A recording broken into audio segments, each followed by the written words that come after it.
Boa tarde, pessoal! Hoje, sábado, às 5h04 da tarde, dia 5/9, 5 de setembro, estou aqui com a minha grande amiga Wincy. Wincy, é um prazer ter você aqui, é inenarrável esse prazer, realmente. Você é um quadro que me deixa muito orgulhoso de ter aqui, e assim, o fato de você participar aqui comigo é realmente uma honra. Você é muito quadro para apenas o Ulisses. Eu fico muito honrado mesmo da sua participação. Obrigado por estar aqui hoje. Oi, Ulisses. Oi, gente, tudo bem? Não, que nada. Olha, só tem esse tipo de coisa para quem tem ego grande. Eu não tenho um ego grande. Então, para mim é um super prazer estar aqui com você e também é um grande prazer saber que você está se candidatando, porque como a gente estava conversando há uns minutos atrás, não você, nós precisamos de opções, né? De alternativas. Mas é um grande prazer, eu acho que você está fazendo um trabalho fantástico com essas entrevistas que você tem realizado sistematicamente, né? Acho que foi uma iniciativa muito legal. E nada melhor do que agora, durante a pandemia, que as pessoas estão em casa e precisam ter, assim, alimentos, né, saudáveis, aprender sobre coisas diferentes e tal. Então, estamos aí, contribuindo. É realmente um prazer. Wins, bom, vocês já me conhecem, né? Eu sou Ulisses Maia, economista. Hoje estou como pré-candidato à Prefeitura de Indaiatuba, mas acho que a gente está aqui hoje, mas eu pelo menos estou ansiosíssimo para conhecer um pouco da Wincy. Wincy, conta um pouquinho quem é a Wincy, o que ela faz, com o que ela sempre se envolveu, né? Você tem um trabalho enorme aí pelo mundo afora. Conta um pouquinho para a gente. Bom, eu iniciei minha carreira na década de 80 como fonoaudióloga, então há 40 anos eu trabalho com pessoas com deficiência, inicialmente com pessoas que tinham dificuldades de comunicação, né? E posteriormente eu acabei entrando na Universidade Federal da Paraíba, aí interrompi minha atividade como fonoaudióloga e fui morar no Nordeste, que foi uma grande viagem, aprender sobre uma parte do Brasil que nós aqui do Sudeste não conhecemos. As pessoas conhecem o Nordeste enquanto um local de turismo, né? Mas o Nordeste é muito mais do que isso. Então, foi realmente uma grande virada na minha vida ter ido para lá. Fiquei lá mais de 20 anos. E nesse período na universidade, continuando trabalhando na área de deficiência, hoje eu chamo Educação e Direitos da Pessoa com Deficiência, eu acabei indo fazer doutorado na Inglaterra, passei lá 4 anos, e isso transformou a minha vida, assim, literalmente botou minha vida de cabeça para baixo no bom sentido, né? Ou eu diria de cabeça para cima. Porque eu me tornei uma pesquisadora, eu passei a fazer consultoria para a Unesco na área de educação inclusiva, porque quando eu fui para a Inglaterra, eu fui em 1996, e em 1994 tinha sido publicado, quer dizer, estava fresquinha, a Declaração de Salamanca, que lança, né, pela primeira vez, oficialmente pelas Nações Unidas, o princípio da inclusão. Então, eu cheguei na Inglaterra e estava começando a pipocar na Europa, ninguém conhecia isso ainda em canto nenhum, né? Nem eu mesmo, nunca tinha ouvido falar de educação inclusiva, né? E aí, com essa história, por uma coincidência do destino, a gente fala sincronicidades da vida, o meu orientador, professor Mel Enscombe, da Universidade de Manchester, na Inglaterra, ele foi um dos cabeças desse movimento pela inclusão no mundo. Então, eu acabei entrando de cabeça nessa história, né? Aí venho de volta para o Brasil e começo a fazer um trabalho sistemático. Eu já fazia formação de professores utilizando um conjunto de material da Unesco, continuei fazendo isso, e aí surgiram, assim, inúmeras oportunidades fora e dentro do Brasil. E aí eu tenho feito isso. Eu acho que de profissional que trabalhava com deficiência, eu nunca falei isso, é a primeira vez, estou pensando agora. Eu passei a ser acadêmica e pesquisadora, mas eu acho que, no fundo, eu era uma militante, porque o que eu fazia e o que eu faço mais do que tudo hoje é militar pela causa da pessoa com deficiência, entendeu? Por sinal, vou até aproveitar um parênteses, né? A gente lançou agora, dia 1º agora de setembro, a campanha mundial da paz, que é vinculada à Organização das Nações Unidas. Só que eu resolvi fazer essa campanha vinculada ao Dia Nacional de Luta da Pessoa com Deficiência aqui no Brasil. Por quê? Porque os dois dias, né, para serem celebrados, comemorados, eles são mesmo, é dia 21 de setembro. Então, eu juntei os dois e aí botamos o bloco na rua, e tem muitas coisas acontecendo, juntando os dois temas, né? É isso. É muita coisa, né, Wins? Você é fera. Eu fico besta. É uma inspiração. Obrigada. Bom, eu estou mais na parte de militância, ainda falta eu entrar um pouco na parte acadêmica. Confesso que minha parte acadêmica está um pouco atrasada. Mas então você participou de todo esse processo de formação e desenvolvimento dessa ideia que a escola, na verdade, que é educação inclusiva, né? Aqui no Brasil. E o grande lance da educação inclusiva é trazer um pouco do ensino especial para o ensino regular. O ensino regular seria o ensino comum das crianças sem deficiência, e o ensino especial eram para as pessoas, para as crianças com deficiência. E aí surge essa ideia de ensino inclusivo, que é, na verdade, fazer com que não tenha essa diferenciação e todos vão para a escola trazendo um pouco mais de diversidade, trazendo a normalidade e a diversidade. E aí as diferenças sejam conhecidas e vivenciadas, né? Qual que é o problema, né? Quando a gente pensa, hoje, de acordo com o número do PNE, 85% das crianças especiais, das pessoas com deficiência, elas não estão, elas estão em escolas especiais, não estão numa escola inclusiva. Qual que é o problema disso? Quem que mais perde com isso? Eu não sei de onde que veio essa informação, mas eu vou chegar lá, eu anotei para não perder de vista, tá? Bom, site do PNE. Tá, vamos começar um pouquinho para trás, né? Primeiro, quando é lançado o princípio da inclusão pela Unesco, em 1994, Declaração de Salamanca, o que é definido como princípio da inclusão? O princípio da inclusão, ele determina que as escolas regulares, elas devem ser escolas para todos, ou seja, escolas que acolham a diversidade dos estudantes. O que significa diversidade? Significa crianças em geral, crianças negras, crianças com deficiência, crianças indígenas, crianças quilombolas, não importa a origem, crianças de comunidades remotas, das zonas rurais e tal. No Brasil, né, então esse movimento, se esparramou pelo mundo, impactou as políticas públicas de todos os lugares, incluindo do Brasil. Só que no Brasil, o termo educação inclusiva ficou muito atrelado à pessoa com deficiência. E esse dado do PNE é um dado que já está, assim, vamos dizer, desatualizado, vamos dizer assim. Porque o número de crianças com deficiência nas escolas aumentou sistematicamente a partir do início dos anos 2000, com um programa do governo federal que se chamava Educação Inclusiva, Direito à Diversidade.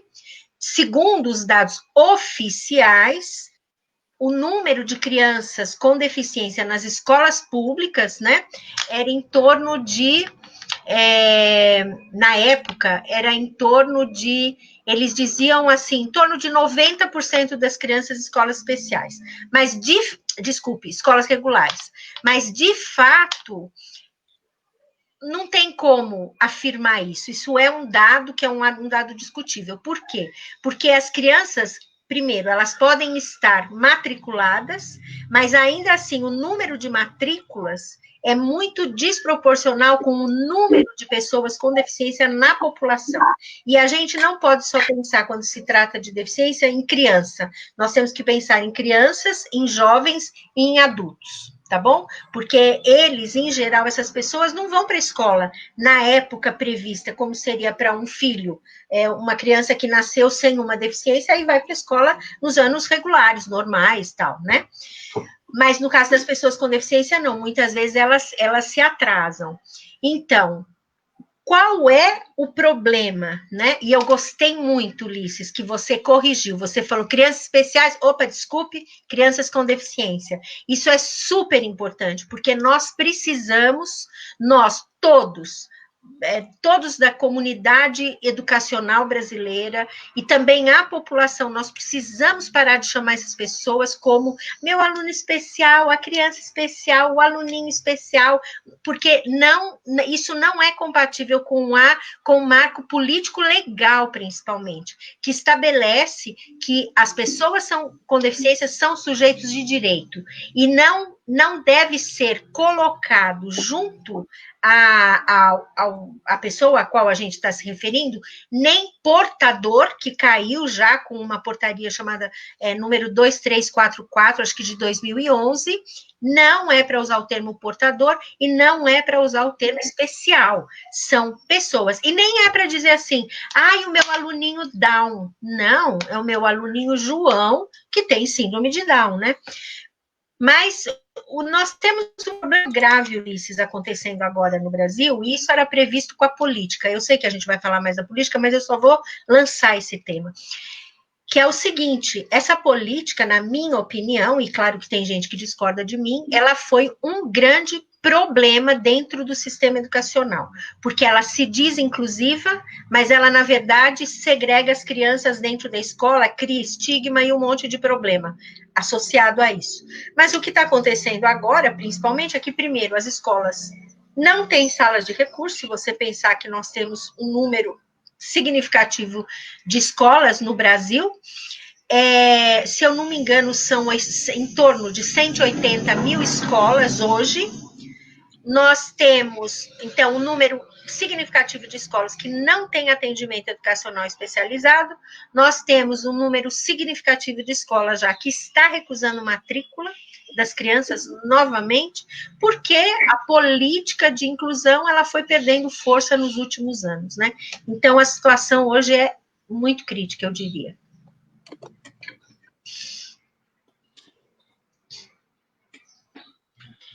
Assim, a gente vai falar um pouquinho mais sobre política mais para frente, mas é realmente isso, né? Na verdade, quando a gente fala que a educação está sendo sucateada, a gente também se refere a isso, né? Porque a gente teve a lei de 2014, aquela lei que fala que precisa de um professor de apoio. É de 2014 ou 2016? Acho que ela é... Não, a Lei Brasileira da Inclusão, você está falando? É de 2015, mas o que determinou antes é uma resolução. Tem vários, na verdade, são vários documentos que foram lançados no caso da CECADI, né, que falam do atendimento educacional especializado. Então, tem uma resolução número 4, eu acho que é de 2009 ou 2012, eu estou um pouco confusa agora, eu não me lembro bem, mas quando mais ou menos começa a se estruturar, mas foi logo depois da Política Nacional de Educação Especial na perspectiva da educação inclusiva, que instituiu o atendimento educacional especializado no sistema educacional brasileiro. Exato. E aí a gente tem esse professor de apoio, que supostamente ele iria ajudar aos alunos com deficiência, se a professora não tivesse Libras, por exemplo, não soubesse falar Braille, não conseguisse ler Braille ou falar em Libras, ou teria esse profissional de apoio, que poderia dar esse suporte, ou num problema de alguma outra deficiência, conseguiria dar esse suporte para o aluno conseguir se desenvolver e aí participar participar da escola regular, de uma maneira mais, se apropriar mais do conteúdo que é desenvolvido, até para conseguir a captação e a adequação do material para o aluno. Isso, né, como você falou, né, a gente tem milhares de escolas, e em Indaiatuba a gente está falando de em torno de 287 creches, 338 unidades pré-escolares, mas a gente está falando de quantas dessas escolas, sendo públicas ou privadas, quantas delas realmente estão preparadas, e aí tem professores preparados para trabalhar com isso, né? As escolas, sendo pública, sendo privada, elas realmente, você sente que elas dão esse devido apoio para as mães e pais? Não, com certeza não. Acho que tem vários elementos na sua pergunta, né? O primeiro deles, você fala de professor de apoio. Então, vamos ver um pouquinho como é que é a estrutura desse apoio, né? A Política Nacional de Educação Inclusiva fala de apoio, meios e recursos. Então, por exemplo, o professor de apoio, no caso de um aluno surdo ou um aluno cego, que são as deficiências sensoriais, então, eles poderiam tanto ter um professor de apoio na escola, como eles poderiam ter recursos, né? Então, por exemplo, eu morei em Brasília de 2005 a 2007, eu coordenei o projeto Educar na Diversidade e Formação de Professores, lá no Ministério da Educação, na época que existia a CESP, né, a Secretaria de Educação Especial. Então, lá eu me lembro que tinha, assim, um lugar, uma escola em particular, que tinha toda uma infraestrutura para uma escola voltada para alunos cegos. Então, tinha toda uma infraestrutura para produzir os materiais que esses alunos cegos deveriam ter acesso nas escolas regulares. Então, eles preparavam tudo com antecedência e encaminhariam para as escolas. É como acontece hoje na universidade, né? As universidades brasileiras hoje, não todas, mas algumas têm, principalmente as federais, elas têm o que é chamado de núcleo de acessibilidade e inclusão. E aí, o que acontece? Geralmente, esse núcleo tem um local específico onde eles produzem materiais em braille para encaminhar para os alunos cegos, assim como provas, né, provas escritas. E eles fazem as duas coisas, eles produzem, encaminham, ou eles recebem a prova e traduz, tá, para o professor, né? Então, primeiro, essa é uma especificidade do atendimento ao aluno, do serviço, vamos dizer assim, educacional ao aluno ou cego ou surdo. Então, o aluno surdo precisa ter um professor de Libras, e hoje isso vem aumentando, ainda bem, cada vez mais, mas é claro que não são todas as escolas que têm. E o aluno cego tem que ter acesso aos recursos necessários e meios para que ele possa participar da aula em condições de igualdade, como está estabelecido pela Convenção dos Direitos da Pessoa com Deficiência e pela Lei Brasileira da Inclusão de 2015. Bom, fora isso, tem uma outra história, que é o ponto cerne, vamos dizer assim, da Política Nacional de Educação Especial na perspectiva da educação inclusiva, que é a estruturação, né, a instalação de salas que são chamadas salas de recurso, ou salas de atendimento educacional especializado, recursos multifuncionais, na verdade é assim, ou atendimento educacional especializado. Em princípio, as escolas que têm esta sala, que na época em que havia o programa lá do governo federal, o governo federal encaminhou para os municípios polos, que foram os municípios que aderiram a esse programa Educação Inclusiva Direito à Diversidade, encaminhou esses materiais para a sala de recursos. Mas, na verdade, os materiais eram materiais como materiais físicos, né, móveis, computador, máquina braille, blá, blá, blá, e uns outros recursos que ajudariam as escolas a iniciar esse trabalho. Aí a gente cai naquele problema. Cadê os professores? Então, você tem que ter professores formados para poder fazer esse suposto atendimento educacional especializado. Mas numa rede de ensino do Brasil, que a gente tem em torno de 180 mil escolas hoje, na época eu acho que era assim, em torno de 187 mil escolas. Não, 192 mil escolas. E na época tinha em torno de 2 milhões de professores, hoje caiu um pouco esse número. O que acontece? Como é que você forma uma rede de ensino com tanta gente, né? Então, o governo federal, ele estabeleceu como vamos dizer assim, padrão, o mínimo necessário que esse professor deveria ter para realizar atendimento educacional especializado numa escola, é ter um curso de formação em torno de 40 horas. Ora, me perdoe, mas é inviável. É inviável, não tem como, com 40 horas, você ser capaz, você estar preparado para trabalhar com uma criança, buscar, né? Porque aí tem um problema de tempo também, mas com uma criança com deficiência intelectual, com uma criança com autismo, com uma criança com isso, com uma criança com aquilo, virou uma panaceia nas escolas. É importante aqui lembrar que entre 2010 e 2014, a professora Enicéia Gonçalves, da Universidade Federal de São Carlos, ela iniciou uma pesquisa fantástica que envolveu um número enorme de pessoas no Brasil inteiro, de professores, pós-graduandos de doutorado e de mestrado, olha, mais de 1.000 pessoas, na verdade, num período de 4 anos, né? Eu fiz o trabalho da coordenação lá na Paraíba e envolveu em torno de 6 municípios na época. Então, o que a gente descobriu? A gente descobriu que haviam buracos imensos, quer dizer, em termos tanto da formação, quanto dos recursos mínimos, quanto da sala. Então, para dizer a verdade, eu diria que as salas de recurso multifuncional, e não tanto pelos professores, porque tem professor que tinha 40 horas de formação, mas que, como a gente diz no Brasil, fazia das tripas corações. A pessoa conseguia fazer alguma coisa com os seus próprios recursos para poder ajudar os estudantes com necessidades educacionais. Mas, ainda assim, era muito capenga. E é por isso que eu sou, desde há muito tempo, contra esta política. Porque educação inclusiva não significa atendimento educacional especializado. Isso é um engano.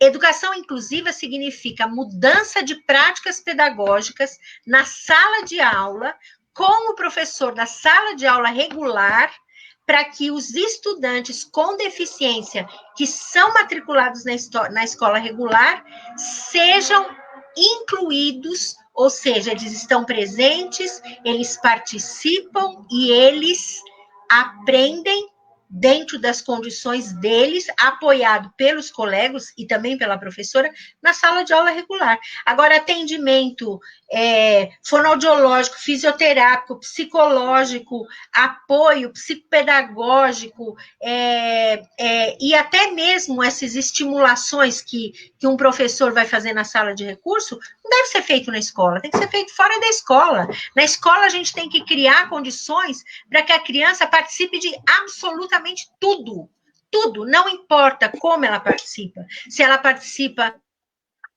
com mais dificuldades, com menos dificuldades. A gente tem que identificar as barreiras e remover as barreiras para que ela tenha oportunidades de se desenvolver apropriadamente. Mas, desculpe, você perguntou uma coisa, será que as escolas estão preparadas para apoiarem pais e mães? Não, muito pelo contrário. Eu não sei porquê, mas nas escolas brasileiras existe uma cultura de que pais e mães só são chamados para reclamação e avaliação.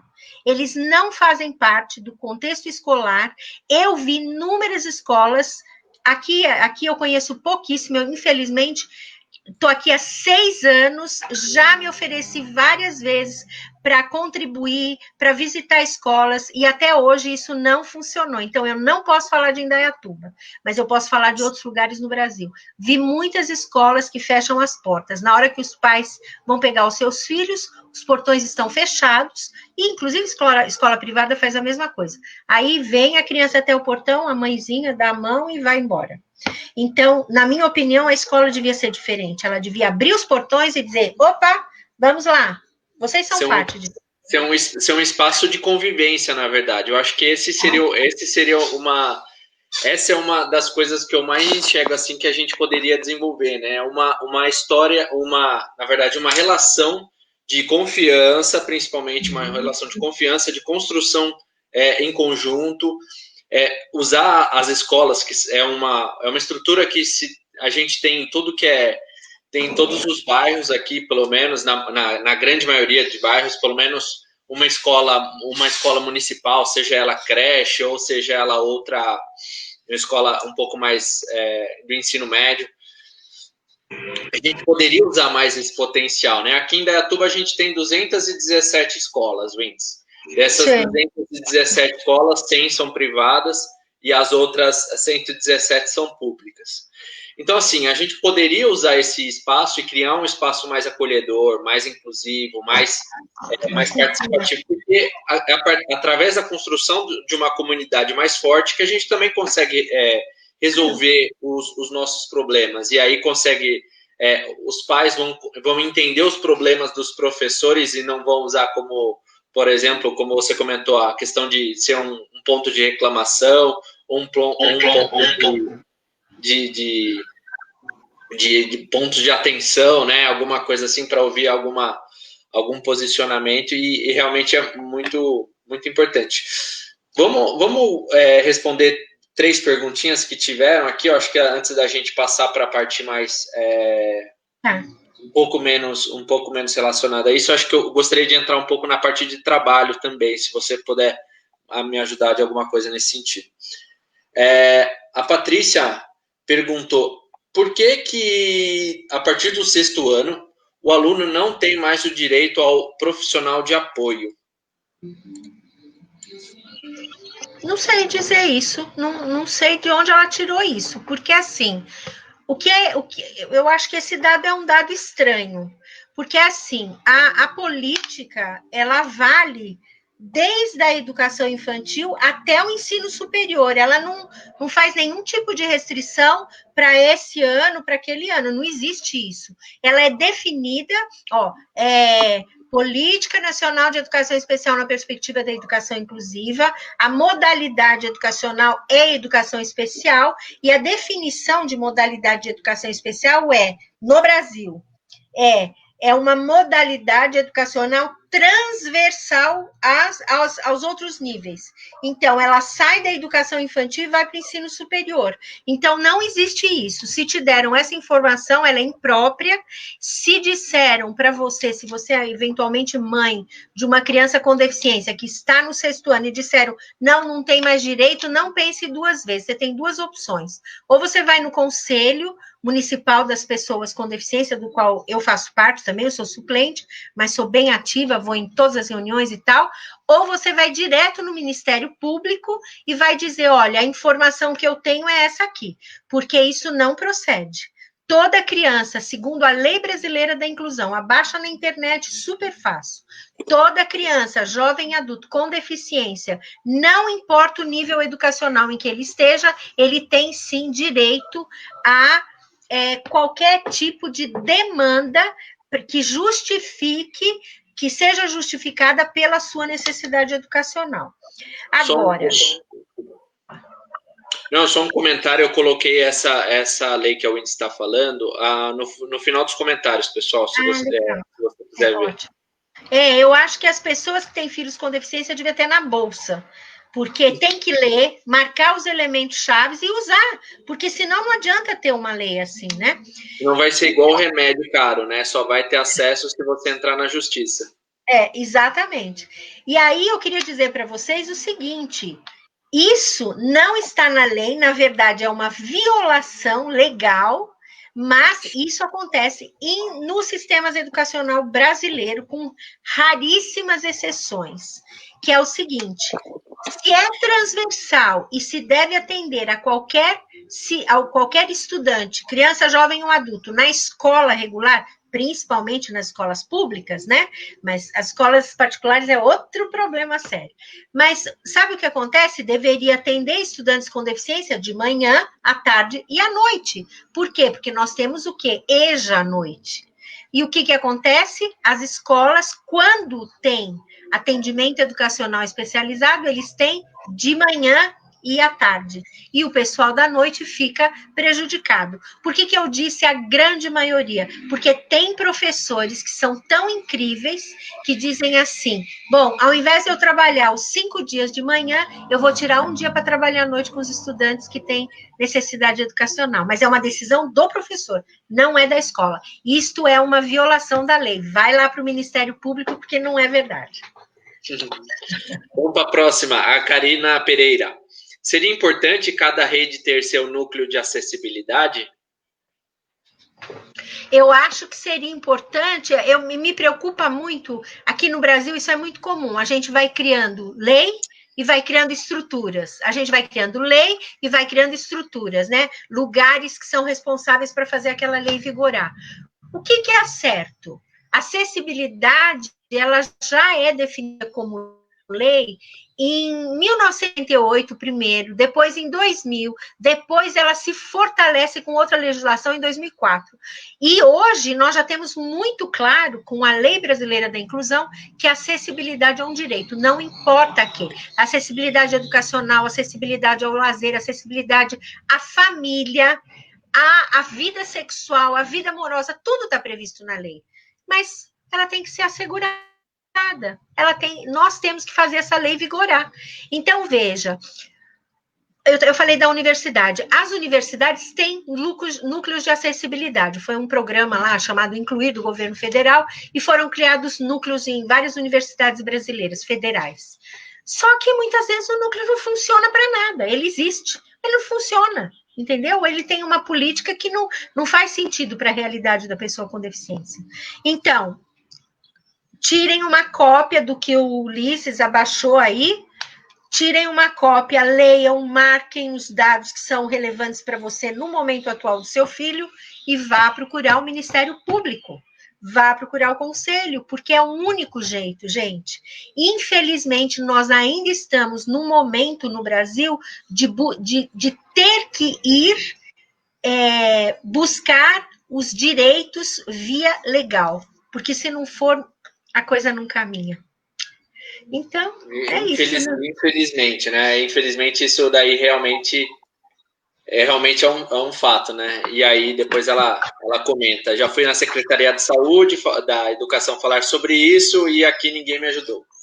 Minha filha estuda em uma escola particular e na escola eles dizem que a professora dá conta de dar aula para todos. Ah, tá vendo? Então, o que acontece é isso, né?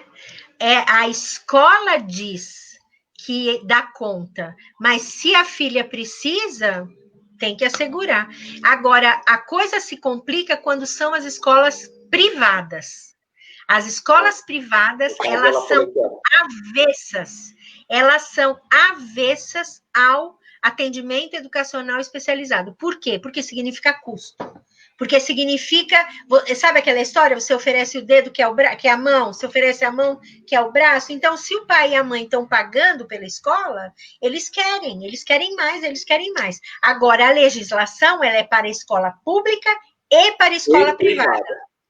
Procura um advogado que você vai conseguir fazer isso. Se for privada, não vai no Ministério Público. Vai num advogado particular e você vai conseguir, está na lei. Porque isso é muito, muito comum, né, Winds? A gente sempre vê um problema, quando é problematizada a questão da escola pública, né? Então a escola pública não funciona, os professores são ruins, são baderneiros, ficam fazendo greve, eles já ganham o salário deles. E assim, a gente percebe uma diferença não tão grande entre a escola pública e a privada, né? Pelo menos... Se trata de estudantes com deficiência, você tem razão. Né? Na verdade, eu diria até que a pública, comparativamente, né? Porque tem mais escolas públicas do que privadas, mas comparativamente ela acaba oferecendo mais recursos. Tem muitas famílias que dizem isso. Tirei meu filho da escola privada e pus na pública e ele tem mais recurso lá. Então, mas você sabe que, assim, por exemplo, quando a gente compara uma escola pública integral com uma escola privada integral, assim, porque isso acontece mais no ensino básico, né? No ensino fundamental. E aí a gente não tem, não tem essa diferença. Por exemplo, a gente aqui em Indaiatuba tem tem uma escola, qual que é o nome dela? Puxa, é perto do Objetivo ali, me fugiu o nome.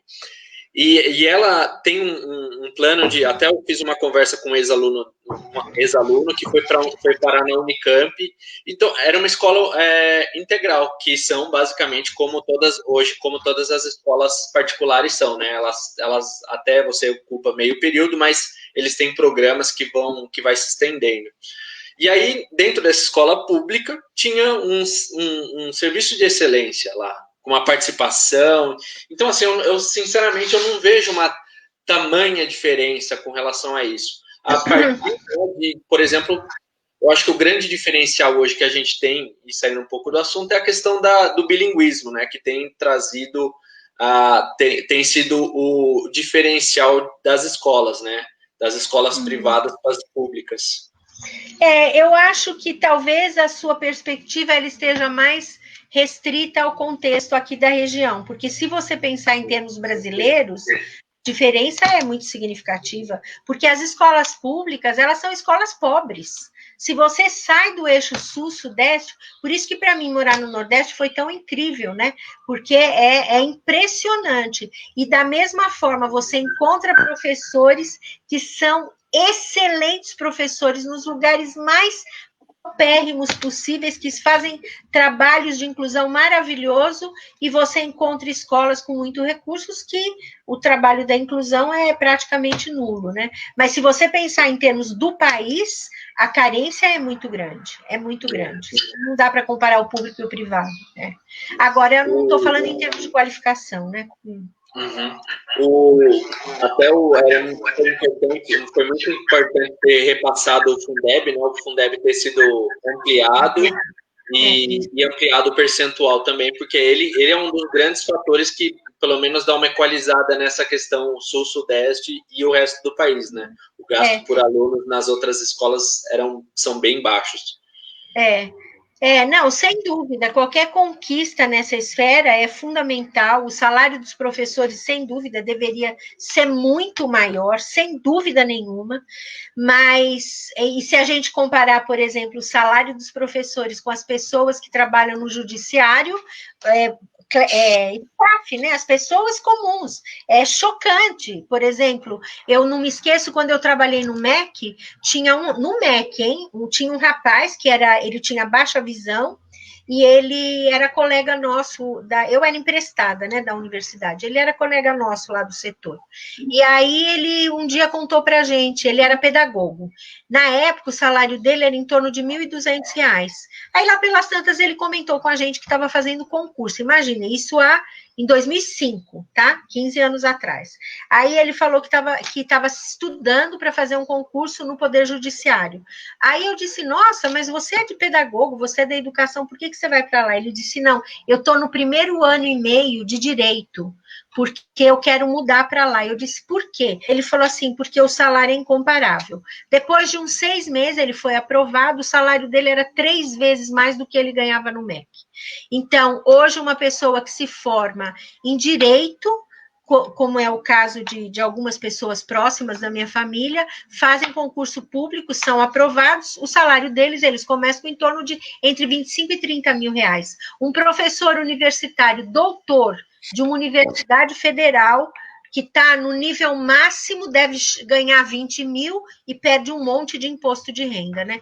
Então, é muito complicado. Realmente é uma situação muito tragédia, eu diria. E eu acho que os professores, sem dúvida, precisariam ganhar mais. Mas também a verba que é alocada em educação no Brasil, ela não dá conta das demandas do sistema educacional.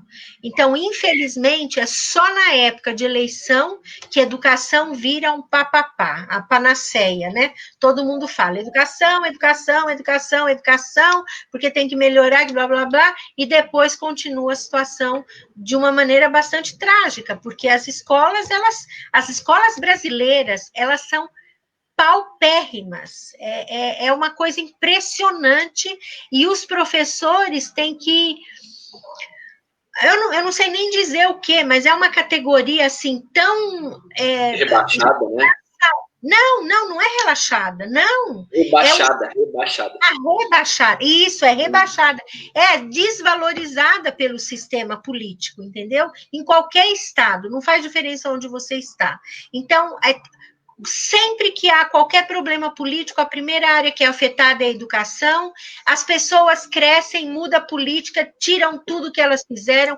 É uma coisa assim tão asquerosa que é difícil ser professor no Brasil, é muito difícil.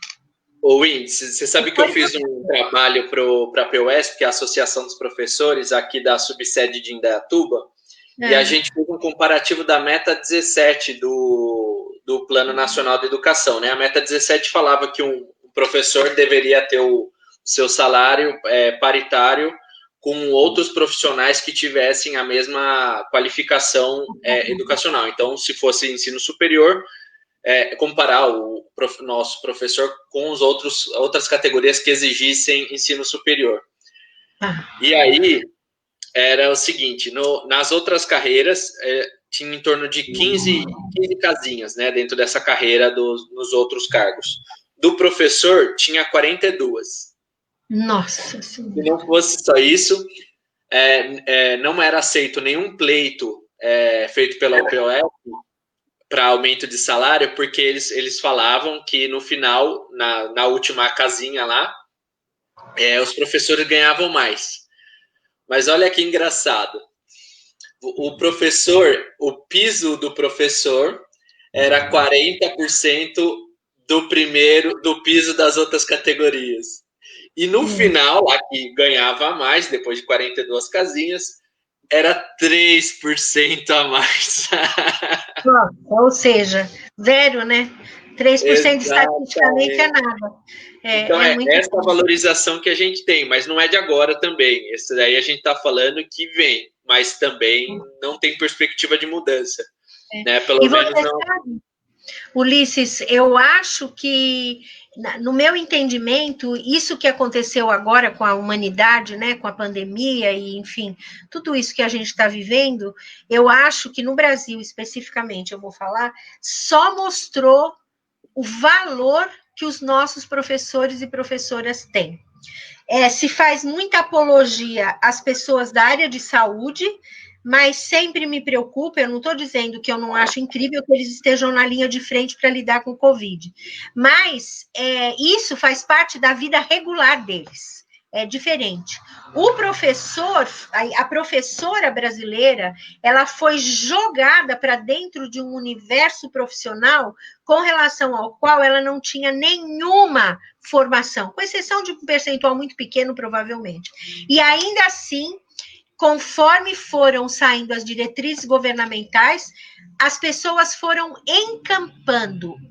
A minha opinião é que os professores e professoras deveriam se unir e dizer: não vamos fazer. Não vamos voltar para a escola esse ano, não vamos fazer, porque eles também são pais, e o que é um ano em termos de conteúdos, porque o currículo não é só conteúdo, o currículo é tudo o que se vive dentro da escola. Então, poderia ter sido desenvolvido toda uma abordagem relativa à formação humana, valores na convivência e tantos elementos chaves e brincadeiras ao invés de conteúdos curriculares, mas as pessoas foram obrigadas a fazer isso. E fizeram, estão fazendo e vão voltar para as escolas, claro que super sobrecarregados, mas fizeram. Eu acho incrível o que aconteceu no Brasil, com a garra dessas professoras e desses professores com relação aos seus estudantes. A gente ouve todo tipo de estratégia que essas pessoas utilizaram. Por exemplo, uma professora, eu acho que foi em Goiás, ela coloca as atividades em sacolinha de plástico e pendura do lado de fora da escola com o nome da criança, da mãe, para ir lá pegar. A minha sobrinha vai toda quinta-feira na escola que é uma escola pública, na escola dos filhos dela, tem 3 filhos, para pegar com a professora no portão da escola todas as atividades da semana. O outro vai não sei o quê. É incrível, eles acharam estratégias, mesmo onde os recursos são absolutamente escassos, né? A gente tem que aplaudir. Professor é uma classe que realmente é inovadora, né? Nenhuma daquelas fintechs que são inventadas anualmente superam os professores, né? Eles têm um trabalho muito, muito legal mesmo.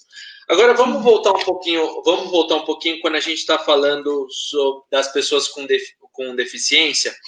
Quando a gente pensa, né, dentro da fase de uma pessoa com deficiência, tem o processo escolar e também tem a questão do trabalho. E o CEASP, aqui de Indaiatuba, faz um trabalho bem interessante de tentar encontrar um trabalho para essas pessoas com deficiência. E a gente sabe, assim como é muito importante no adulto, no qualquer adulto, a questão da formação desse indivíduo, né? Qual que é o impacto da falta de uma educação realmente inclusiva causa quando a gente está falando do mercado de trabalho? Então, né, na construção de, como você falou, né, o plano não é apenas o conteúdo, né? Ele tem um monte de coisa que está em volta. E qual que é quanto que essa deficiência no sistema escolar brasileiro afeta o mercado de trabalho para quem tem deficiência? Só um comentário: 1% das pessoas com deficiência que poderiam ter algum trabalho estão realmente empregadas. Então, a gente está falando de 99% dessa população não está no mercado de trabalho. Conta um pouquinho sobre isso. Vamos voltar um pouquinho para trás, né? Antigamente, quando havia a educação especial, que não tem nada a ver com a educação inclusiva, a educação especial é segregado, teoricamente, professor especializado, o estudante é separado, eu chamo de pacotinhos, o grupo, né? O grupo é um pacotinho da deficiência intelectual, outro grupo é de autismo, outro grupo é de não sei o que, deficiência auditiva, blá, blá, blá. Então, lá para trás, como é que funcionava o lance do mercado de trabalho? Essas pessoas, elas eram, entre aspas, jovens e jovens adultos e adultos, formados nas chamadas oficinas protegidas, né, na verdade, que eram oficinas, assim, por exemplo, gráfico, de fazer bijuteria, ou de cortar envelope, enfim, eram oficinas, assim, com trabalhos bem específicos, e algumas vezes essas pessoas acabavam, principalmente para a pessoa com deficiência intelectual, acabava sendo inserido em algum tipo de trabalho fora daquelas oficinas. Mas eu acho que tem várias complicações aí, né? Uma delas, no meu entendimento, é que muitas vezes as pessoas fazem o que é vendido nos bazares dessas instituições especializadas, gera um valor que fica para a instituição, ou seja, então, não é trabalho, a gente poderia até dizer que é um trabalho escravo, né? Mas, claro que não é interpretado como um trabalho escravo, porque eles têm uma atividade, é, na verdade, um trabalho de reabilitação. Bom, na minha opinião, qual que é o maior problema no Brasil? É que no Brasil, todo o foco de qualquer coisa que se refira à educação da pessoa com deficiência está voltado, ou a política, principalmente ela está voltado para a educação e principalmente para o ensino fundamental. Então, quando a pessoa vai crescendo, ela passa nos primeiros anos escolares, está ok. Aí, quando chega na segunda etapa, né, no segundo ciclo da educação fundamental, ela começa já a ficar meio, entre aspas, no limbo, porque os professores, que são vários professores numa turma só, vão perdendo um pouco o contato com aquela criança, porque o professor dá 1, 2 aulas por semana, de português, de matemática, de química, de não sei o quê, de inglês, enfim. E quando chega no ensino médio, geralmente ela está fora. Por isso que na LDB tem um item específico que é da terminalidade, chamada terminalidade específica. O que significa isso? A pessoa com deficiência, LDB, Lei Brasileira, Lei de Diretriz e Base Brasileira, né? Então, a pessoa é matriculada na escola regular ou privada, vai passando pelos anos, mesmo que ela não adquira os conhecimentos e conteúdos, supostamente, que ela deveria adquirir, ela vai passando até o 8º ano, no 8º ano, que agora é 9º, então, no 9º ano, aí ela conclui, recebe essa terminalidade específica que não representa a escolarização de fato, como um diploma, né? Mas isso está previsto na lei, tá? Bom, para mim, qual é o maior problema do Brasil? Sabe o que é? É que quando o jovem, a pessoa com deficiência, criança, vira jovem, não existe nada. O que é que está se manifestando e se mobilizando agora? A sociedade civil, principalmente através de ação de pais e de profissionais próximos a esses pais, e geralmente pais e mães, desculpe, pais e mães, principalmente mães. Na verdade, eu devo dizer mães. Elas se organizam, fundam uma associação, como, por exemplo, um instituto em Alagoas, chamado Simbora Gente.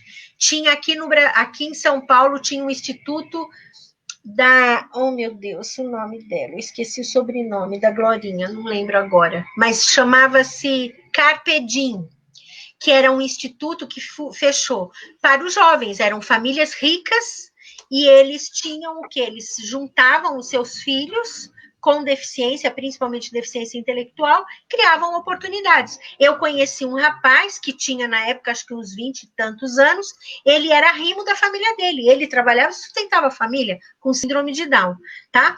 Agora, você sabe, ainda assim, existem essas iniciativas que daí é sempre assim, né? O movimento social se organiza, funciona, vai dando resultado, aí começam os movimentos mais políticos de defesa daquele direito em particular, aí o governo é pressionado, aí começam os lobbies, o governo encampa e faz. Sala de recurso multifuncional não é do governo federal e muito menos do governo da CESP do começo do século XXI.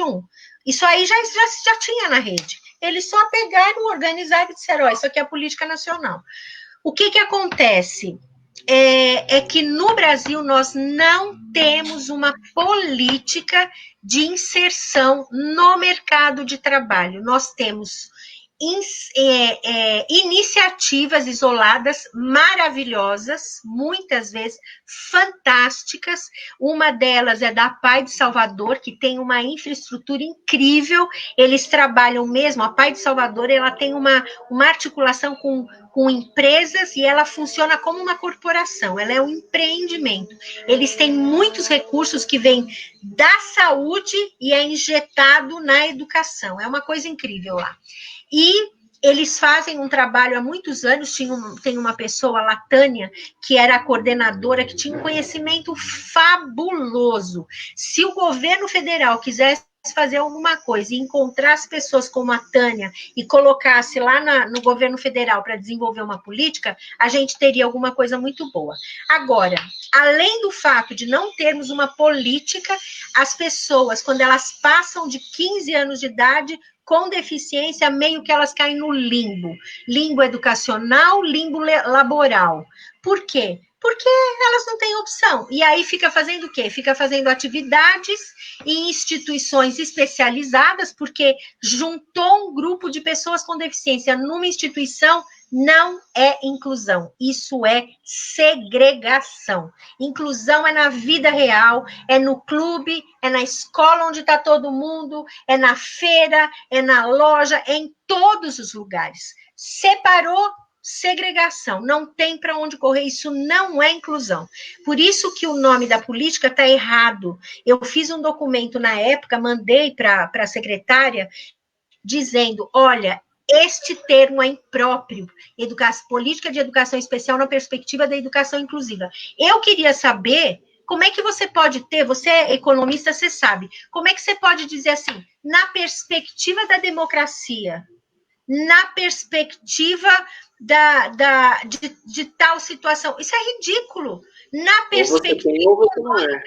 Isso que eu digo. Ou é inclusiva ou não é inclusiva. A nossa política não é inclusiva. Ela criou uma confusão no sistema educacional horrorosa. Eu tô, inclusive agora, eu tô criando um conceito que eu tenho chamado de a maldição do modelo médico-psicológico, que bota um rótulo na cabeça da pessoa com deficiência e ela deixa de ser uma pessoa, ela passa a ser aquela patologia, né?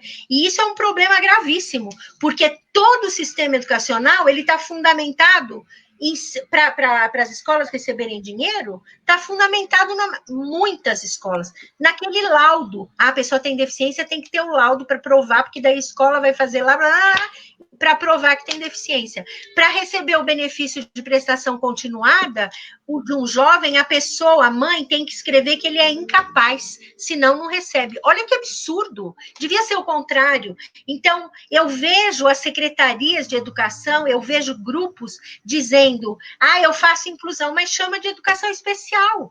Como é isso? Secretaria de Educação Especial. Programa de Educação Especial. Caramba, é especial ou é inclusivo? É inclusivo, não é especial. Então, quando você fala, eu não estou discutindo aqui, eu não estou me referindo ao trabalho que as pessoas desenvolvem. Eu estou me referindo ao modo como as pessoas compreendem. Então, se você tem uma instituição que é segregada e faz um trabalho de inclusão, muito certamente o trabalho de inclusão ele vai ter limites que não teria se ela não fosse uma instituição segregada. Então, poderia ser, olha, aqui é um programa de inclusão laboral, e nós estamos aqui com esse trabalho de inserção. Aí para de pensar no cara que tem deficiência intelectual, ou autismo, ou paralisia cerebral, sei lá o quê, e começa a pensar, quem é que vai empregar essa pessoa? É a empresa tal. Então, vamos começar lá na empresa. Não é aqui, não. É lá na empresa. Eu vou fazer inclusão, eu vou pegar a pessoa daqui, vou levar lá para a empresa. Eu vou treinar lá na empresa, lá no banco. Como fez a Gol, a Aviação Gol. É uma das mais inclusivas que tem. Se você vai para todos os aeroportos do Brasil, você tem anões, você tem pessoas com deficiência. Eu vou muito aqui em Indaiatuba, nesse supermercado Sonda. E aí, eles ficam falando lá, não sei o quê, porque a gente contrata a pessoa com deficiência. Eu vivo interpelando as meninas do caixa e digo, cadê as pessoas com deficiência? Que vocês só falam, eu nunca vejo. Tem um lá não sei onde. Que é isso? Que raio? Não é, nem cumpre a lei, né? Agora, para finalizar, você sabe o que é xenofobia, né? O brasileiro é xenófobo. Isso é uma coisa da nossa cultura tupiniquim. E na academia também, porque fala assim, o que é de fora não presta. É o que, exceto roupa, aparência, essas coisas, né, das celebridades. Mas quando se trata de teorias, tem muita gente que rechaça que existe fora. Só que fora do Brasil existem milhões não, mas existem muitas abordagens de inserção no mercado de trabalho que deram certo, que são maravilhosas. Então, tem currículo funcional, o currículo funcional é uma articulação que se faz com a escola. Eu trouxe uma pessoa que deu um curso aqui em Indaiatuba, uma portuguesa. Então, é uma abordagem que se faz de transição entre a vida escolar e a vida laboral. E todo mundo envolvido com aquela pessoa, então as professoras, o cara do ônibus que leva a criança para a escola, o bairro dela, o lugar onde ela vai começar a ser inserida, essas pessoas, elas passam por um processo de treinamento para fazer a inserção na vida real, né? E é isso, a gente tem possibilidades de desenvolvimento de espaços de trabalho para as pessoas com deficiência muito cedo. Então, ao invés de um aluno com deficiência que tem 15 anos ir para a sala de aula regular somente, ele pode ir para a sala de aula regular, onde ele vai aprender o que for possível porque, veja, alguns aprendem mais, outros aprendem menos, você nunca sabe, se não testar, né? E, paralelamente, nós deveríamos ter espaços nas escolas que são espaços de convivência e de produção, como eu já vi escolas na Europa que tem um momento que eles param as atividades escolares e vão fazer uma pizza, vão aprender a fazer pizza. Na Argentina tem um grupo de 5 jovens com síndrome de Down que fundaram uma pizzaria. Aqui no Brasil tem grupos de jovens com deficiência intelectual que trabalham numa cafeteria em São Paulo, todos eles. A gente tem experiências muito bonitas e muito efetivas, só que o sistema educacional e a política das secretarias de educação e do Ministério da Educação, elas não consideram. A gente está há anos-luz de distância, infelizmente. Antes da gente responder, que já chegou mais perguntas, e obrigado aí pelo pessoal que está colocando as perguntas, podem ficar à vontade que a gente vai tentar fazer essas perguntas, até peço desculpa, acho que a gente vai passar um pouquinho do horário. Tô vendo. A gente tenta fazer mais rápido. Obrigado, pessoal. Continuem colocando suas perguntas, se inscrevam no canal, participem, mandem seus comentários, compartilhem o material se você achou que realmente valeu a pena. E é um prazer tê-los aqui. Assim, Windsy, eu não sei se você gostou ou não, mas eu imagino qual que foi sua reação ao ler um material que o governo Bolsonaro propõe acabar com a cota de PCD para reduzir o desemprego. Argumenta que hoje estão preenchidas apenas metade das 768 mil vagas asseguradas por lei. Essa foi uma proposta do Paulo Guedes. Eu acho que vai totalmente contra o que você acha que é a solução, né? Porque ao invés de você resolver o problema, você está querendo, na verdade, aumentar e deixar de considerar ele, né? Você está tentando relativizar um problema. Na verdade, eu diria consolidar, eles com isso, eles vão consolidar e institucionalizar a exclusão. Esses são procedimentos excludentes. Porque o que é isso? O que são as cotas? As cotas são políticas afirmativas. Por que elas existem? Elas existem para reduzir a desigualdade entre grupos sociais, os chamados grupos vulneráveis. Então, enquanto as pessoas negras não tinham acesso ao ensino superior, porque quando elas estudavam escola pública, ia fazer um curso, sei lá, vou pegar bem assim, característico, medicina, quem que entra? Entre os filhos do rico. Aonde? Na USP, na Universidade Federal do Rio de Janeiro, na Universidade Federal de Minas Gerais. Por quê? Porque eles estudaram nas melhores escolas. Então, quando eles falam inglês, eles têm uma formação muito melhor, eles vão lá e entram. Se o cara que é rico, ele concorre com uma pessoa, não é que a pessoa negra, ela tenha menos competência, ou seja, menos inteligente, é na hora que vai concorrer, a pessoa acaba ficando de fora, né? O que acontece, então? Se criou a política afirmativa de cotas. Então, o negro ou o menino lá da escola pública vai para lá, ou a pessoa com deficiência entra, concorre para aquelas vagas e aumenta a chance de entra e tem sucesso. Isso é o mais importante. Entra e tem sucesso. O que acontece? Se você retira a cota, você volta para trás, quer dizer, é uma conquista que se perdeu, porque, de novo, você está empurrando, a gente diz assim, para as margens da sociedade, pessoas que teriam potencial de desenvolvimento. Então, eu acho um absurdo. Agora, uma pergunta que eu acho que caberia fazer é por que essas cotas não estão preenchidas? Por quê? Exatamente. 50%, porque o sistema continua sendo excludente e porque as pessoas não fazem uso da lei.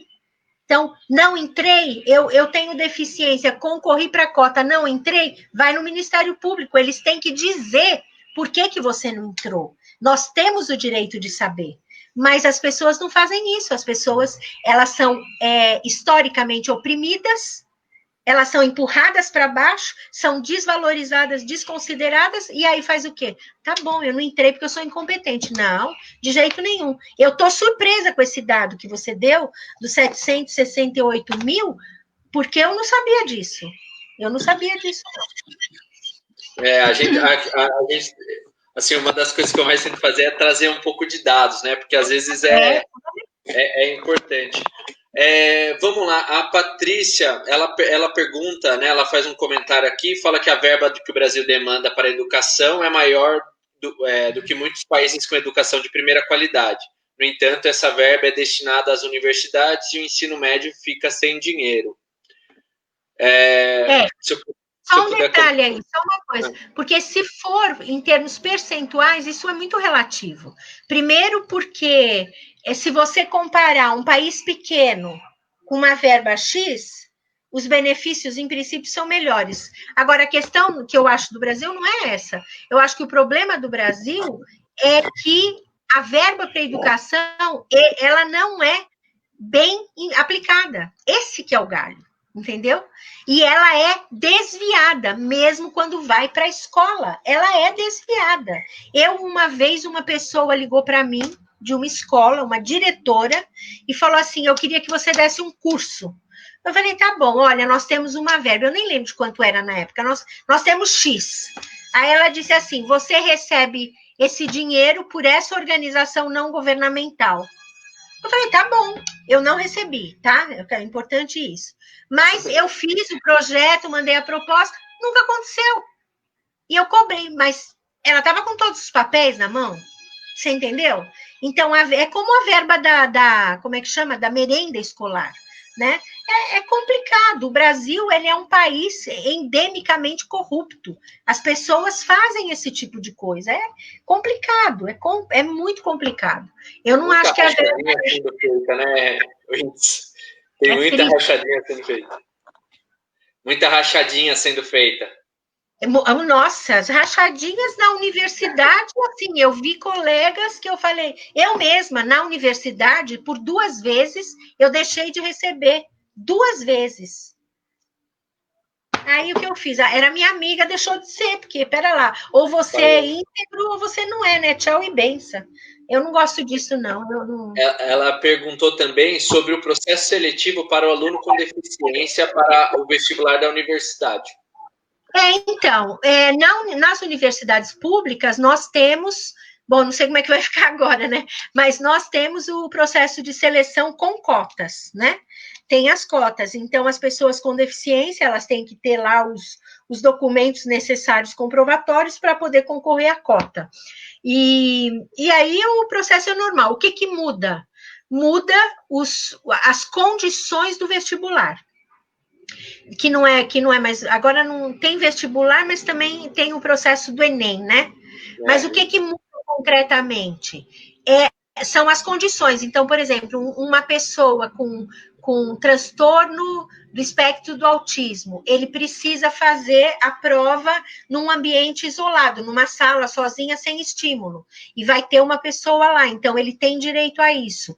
Uma pessoa que é cega, ela vai ter que ter os recursos necessários para fazer, tem umas complicações assim de acessibilidade terrível. Uma pessoa que é surda, então o cego vai ter que ter a prova em braille, uma pessoa que é surda tem que ter um tradutor intérprete que traduza, não responda por ele. Você não pode falar o que a pessoa não falou, você só tem que fazer a tradução, não interpretar, né? E então é assim, uma pessoa com deficiência intelectual que precisa de determinados recursos, isso aí é tudo assegurado pela LD, pela Lei Brasileira da Inclusão e a Lei da Acessibilidade, tá? Então isso uma pergunta minha, Wincy.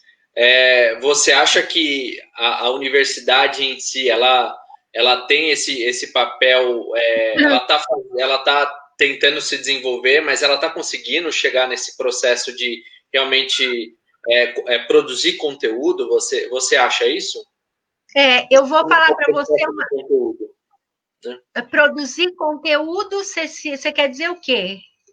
O que você quer dizer com produzir? A produção de realmente conseguindo produzir pesquisa, né? Porque aí é uma visão minha, né? A gente tem esse diálogo que está acontecendo entre tentando retirar recursos da universidade pública, falando que tem uma questão de que a universidade é para baderneiro e para fumador de maconha. Né? A gente tem esse discurso que tem ganhado através do ex-ministro da Educação. Uma professora da universidade, né? Por favor, né? Quer dizer, isso aí eu nem escuto, porque isso é a lama nacional, que é assim, ó, uma forma... Gente, olha, se tiver aí jovens ouvindo, escutem isso. A melhor forma de destruir um país é destruindo a educação. É a melhor forma. Porque eu garanto para vocês que não são esses bailes, eu não tenho nada a ver, não tenho nada contra funk, nada disso. O que eu tenho a ver é quando isso toma conta da vida das pessoas.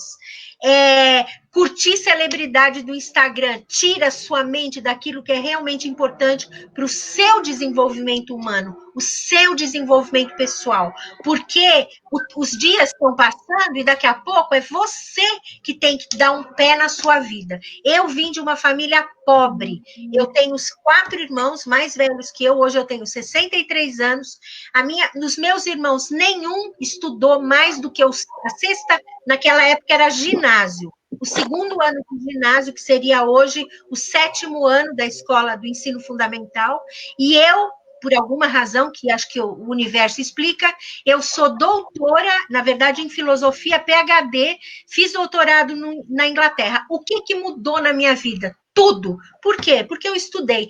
Antigamente, a literatura chamava isso de mobilidade social. Então, quando um governo, não importa qual, não quero saber quem que falou, quem não falou. Quando um governo mela a educação e diz que é baderneiro e o quê? Maconheiro, pelo amor de Deus, isso aí me enjoo. Mentira. As pessoas trabalham muito duro dentro das universidades. A gente é afundado em relatórios, documentos e não sei o quê. E os nossos salários, eles podem ser melhor com relação ao salário mínimo, mas ainda são salários muito baixos, considerando tudo o que a gente faz dentro da universidade. A gente faz ensino, a gente faz pesquisa, a gente faz extensão, a gente faz orientação, a gente dá curso para a comunidade, faz projetos de extensão. Quer dizer, é ridículo falar um negócio desse. E para quem está estudando, eu diria, se entra 30 e sai 20, esse é um número excelente, mas nas turmas que nós tínhamos na universidade, geralmente os alunos iam até o final, poucos saíam da universidade. E quando saíam, claro, era por problemas graves nas suas famílias, enfim, dificuldades reais. Conheço gente de favela que saiu de favela e que fez doutorado fora do Brasil, recentemente, estudantes minhas, estudantes cegas. Eu tenho uma colega cega na Universidade Federal da Paraíba, ela é doutora em comunicação, ela é da área de comunicação. É uma infinidade de coisas maravilhosas que acontecem. E as pessoas com deficiência, elas entram e elas dão chão de bola. Quero aproveitar e convidar vocês, porque a semana que vem, Ulisses, na campanha mundial da paz, a semana que vem ela é toda destinada para produção científica sobre deficiência. Vão ser 5 ou 6, acho que 6 apresentações, 2 mulheres com deficiência, a primeira e a última. A primeira é cega, que fez uma tese sobre gênero e deficiência, a primeira do Brasil, e a outra é uma tese também sobre pessoas, a história de vida e tal, de pessoas com paralisia cerebral. Então, ali a gente vai ter um flash, vamos dizer assim, dessa produção. Agora, o que eu posso dizer é o seguinte, eu acho que na área de educação, e eu estava lendo essa semana um livro, um artigo do Boaventura de Souza e Santos, que é um sociólogo português de renome internacional, e muito crítico, ele disse a mesma coisa da sociologia. A produção do conhecimento aqui no Brasil, na área de educação, ele está muito ainda circunscrito à repetição. Na minha área, particularmente, eu chamo isso de circularidade de conhecimento. O conhecimento se reproduz e ele não avança, né? Então, isso é um problema grave. Mas tem muita coisa, gente. Na área de deficiência, vai lá no site agora, abre Congresso Brasileiro, olha lá, Congresso Brasileiro de Educação Especial. Todo mundo está falando de educação inclusiva, mas chama educação especial. Quer dizer, qual é a lógica, né? Mas, enfim, tem assim, tipo, 1.500 trabalhos em um congresso, tá? Desde aluno de graduação até aluno de pós-doutorado. Qual que é o site, Wins, para eu escrever aqui? É só procurar Congresso Brasileiro de Educação Especial. Congresso Brasileiro de Educação Especial. Geralmente é organizado pela Universidade de São Carlos, com a Associação Brasileira de Pesquisa em Educação Especial. É tudo educação especial, e todo mundo está falando de educação inclusiva. É inacreditável. Não faz muito sentido mesmo. Ó, vou colocar o link aqui embaixo, tá, pessoal? Para quem estiver nos assistindo. Legal. Já está o link aqui embaixo. Você acha que tinha uma pergunta aqui sobre BNCC? Se você quiser perguntar, responder rapidinho, até porque eu sei que já passou muito do horário. Na sua concepção, a BNCC tem dialogicidade direta com a... BNCC não, com a educação da pessoa com deficiência. Que sim, é. Ao que concerne a perspectiva. Acho que essa Oi, Vitória. É o seguinte, olha, vamos fazer um combinado aqui. Vocês, a partir de agora, não falam mais de educação especial se vocês forem pessoas da educação inclusiva. Fala, educação inclusiva. Não. Coincidentemente, eu fiz uma pesquisa que foi financiada pela Unesco em vinculação com a SECADI, Secretaria de Educação Continuada, Alfabetização, Diversidade e Inclusão, que é para onde foi a educação especial, né? Antigamente, até 2011, existia a Secretaria de Educação Especial, que foi fechada sem que ninguém esperasse, quer dizer, perdeu-se a verba para a educação da pessoa com deficiência, e aí o dinheiro foi para a SECADI. Bom, eu fiz exatamente, eu participei de um processo de seleção que envolvia a Unesco, que era exatamente para analisar a educação especial ou a educação da pessoa com deficiência dentro da Base Nacional Curricular. E o que acontece? A Base Nacional BNCC teve 3 volumes, né? Então, o primeiro, o segundo, que foram para consulta pública, que geraram o terceiro. Eu comecei a fazer com o primeiro no processo, isso era 2017, se eu não me engano, comecei a fazer o primeiro, aí houve umas pequenas mudanças, foi para o segundo, melhorou, e aí no último volume caiu tudo fora, saiu completamente.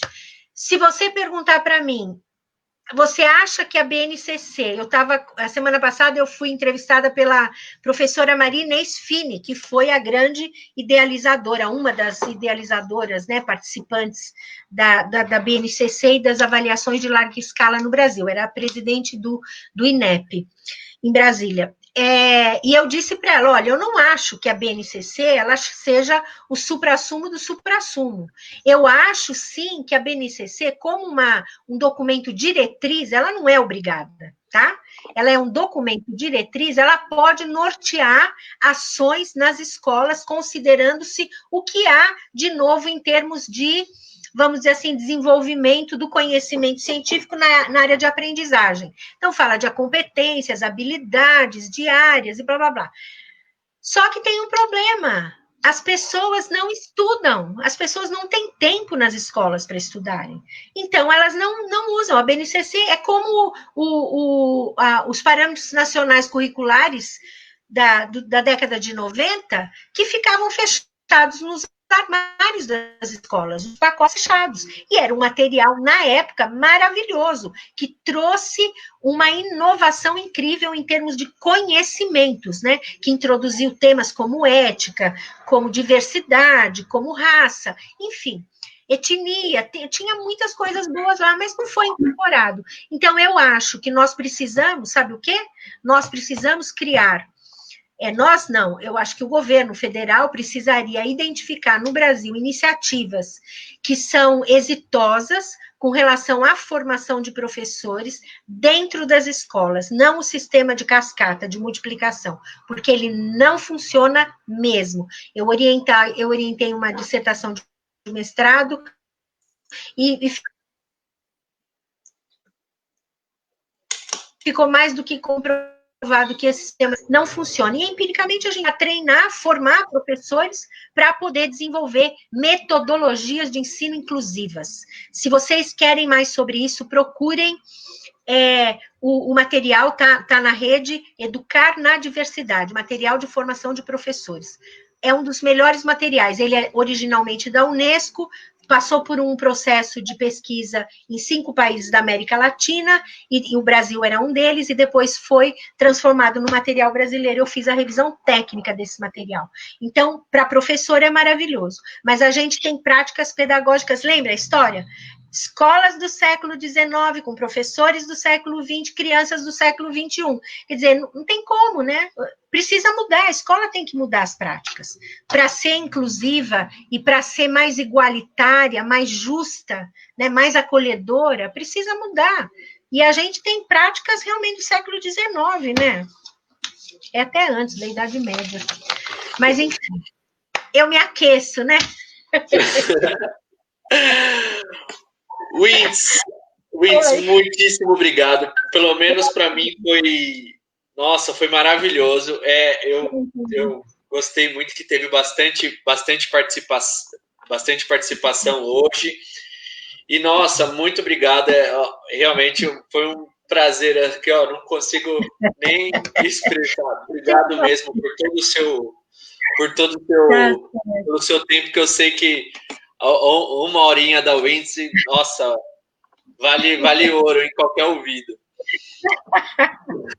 Tá certo. Olha, gente, valeu, Ulisses, muito obrigado. Tamires, obrigada. Tamires é a esposa do Ulisses, né? Uma amiga querida. Eu curti muito estar aqui, e a gente está por aqui, por Indaiatuba, né? Estou torcendo pela sua campanha, pela sua eleição, e vamos que vamos. Vamos ver como é que as coisas se desenvolvem aí.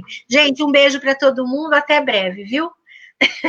A gente vai ter um debate agora. Tem o Zoom, mas não sei como é que eu posso passar para vocês, você pode divulgar lá. A gente vai ter um debate agora, às 7 horas da noite, sobre o filme O Intocável, que é um aristocrata com deficiência, e a gente vai ter uma discussão sobre o filme. Se alguém quiser participar, eu posso te mandar aqui, posso? Pode, fica à vontade, eu coloco aqui no vídeo. Enquanto a Wendy não manda... Pessoal, muito obrigado pela participação de todo mundo. Curta e compartilhe aqui o nosso material. Se você gostou desse material, a gente fez outros materiais sobre a pessoa com deficiência. A gente fez uma análise, né, de uma questão mais análise política, da questão da acessibilidade, tudo que norteia isso daí. E é um prazer tê-los aqui. Quem está participando pela primeira vez, seja muito bem-vindo. A todo mundo que participou, a Ive, Vanessa, Michele, Maria Clara, Nil, a própria Tamires, Alessandra, Danira, Raíssa, Alba, Silvio, Souza, que também é da setorial da pessoa com deficiência, do PSOL, ele que participou comigo desse debate que eu mencionei. Então, assim, é muito bom estar aqui com você, Windsor, foi um prazer enorme, volto a dizer. E boa noite. Infelizmente acabou. Obrigado, Windsor, por esse tempinho a mais, esse chorinho de tempo. Obrigado. Boa noite para todo mundo. Tchau, pessoal. Até a próxima. Boa noite. Até a próxima.